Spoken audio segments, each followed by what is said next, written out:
Since beginningless time, prophecy has shaped worlds, societies, generations, and ages. Empires and kingdoms rise and fall in the wake of prophecy. Therefore, behold, I send you prophets, wise men, and scribes. Start of the year Grand Prophetic Service, Saturday, 1st January 2022. Then I had the Gambia, and then I was seeing it with another country that is now escaping me.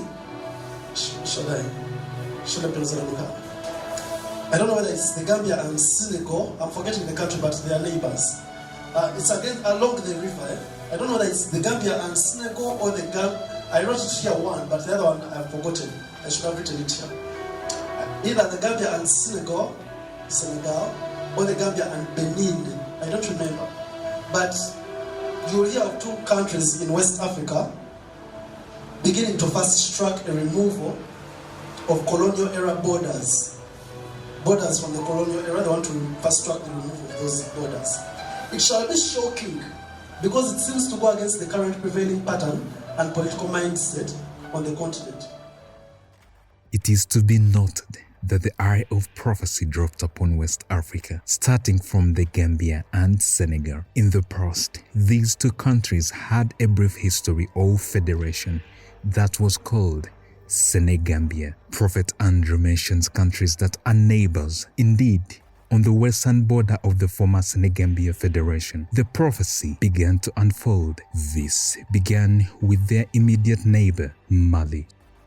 Saturday, 16th September 2023. 1 year, 8 months and 15 days later.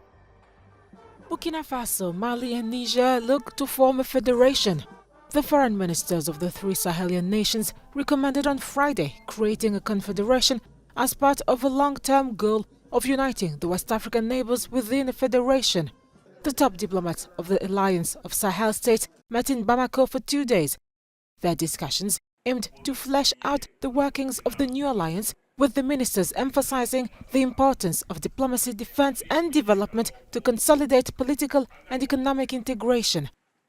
Malian Foreign Minister Abdoulaye Diop said the recommendations will be submitted to each head of state who are due to meet in Bamako at an unspecified date. The country's economy and finance ministers who met in late November advised creating a stabilization fund, an investment bank and a committee that would study an economic and monetary union. In mid-September, the military leaders of Mali, Burkina Faso and Niger signed a mutual defense pact. The Liptako-Gourma Charter, named after the eponymous historical region, established the Alliance of Sahel States. And I said it will be, to remind people, those who know history, it will be reminiscent of the Nkrumah era project, where in Nkrumah's time they tried to combine two countries together. Again, this one is history, the Lord did show me, so I've forgotten.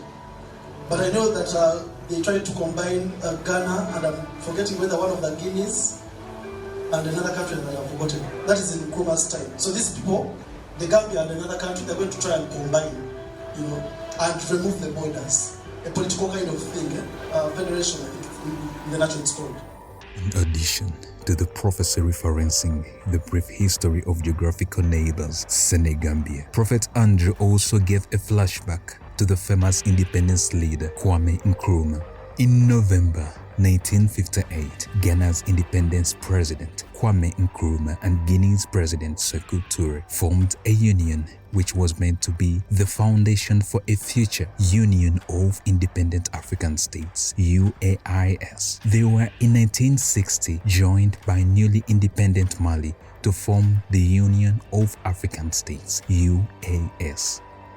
And the Lord showed me that some of their enemies, both in foreign lands and their agents in home ground, in the political opposition, will be wroth with indignation. They will attempt to slow down the work and demonize, ridicule or downplay it, just like Sanballat and Tobiah. They try to slow down the work. Prophet Andrew foretold how detractors would arise from both foreign land and on home ground. This came to pass as Nigeria-led ECOWAS downplayed the alliance of Sahel states and got called out as African agents or foreigners. On the foreign side, Francis Emmanuel Macron led the opposition to the alliance of Sahel states. Global headlines also carried news of attempted assassination of the famous face of this prophetic move. But all assassination attempts proved ineffective against the splendor of prophecy. Inspired many across the continent and rattled powerful interests overseas. But fame brought danger. 18 times there had been attempts to kill him by snipers, poison, explosives, even undercover agents. All had failed. But the 19th plan was different and far more dangerous. It began with rumors circulating among intelligence officers. In just 2 years in the office, he has escaped 18 assassination attempts, and recently he stole the show in Ghana presidential inauguration. His name is Captain Ibrahim Traoré. The year 2025 began with a sense of hope and new beginnings for many. But for Burkina Faso, the first day of the year brought shock and disbelief. On January 1st, news broke that President Ibrahim Traoré, the 35-year-old leader of the country, had narrowly escaped an assassination attempt. This shocking event sent ripples of anxiety and uncertainty across the nation and the world. What initially seemed like a promising new chapter for Burkina Faso was instantly overshadowed by violence, fear, and a deepening political crisis. This wasn't just another coup attempt, but a fierce and violent response to a leader who had boldly defied the global powers that had long held control over the region. Traoré had openly challenged Western influence, advocating for a new vision of African independence that disrupted the status quo and sent shockwaves through the international community. You know, there are people who benefit from the status quo. So if you try to change it, especially foreigners, non-Africans, when you try to change the status quo,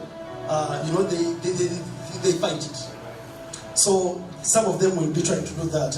They try to demonize it, ridicule it, downplay it, and they don't say it like Sanballat and Tobiah.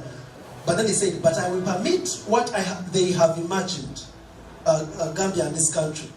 I will permit what they have imagined in their hearts to prevail. Say amen. Amen.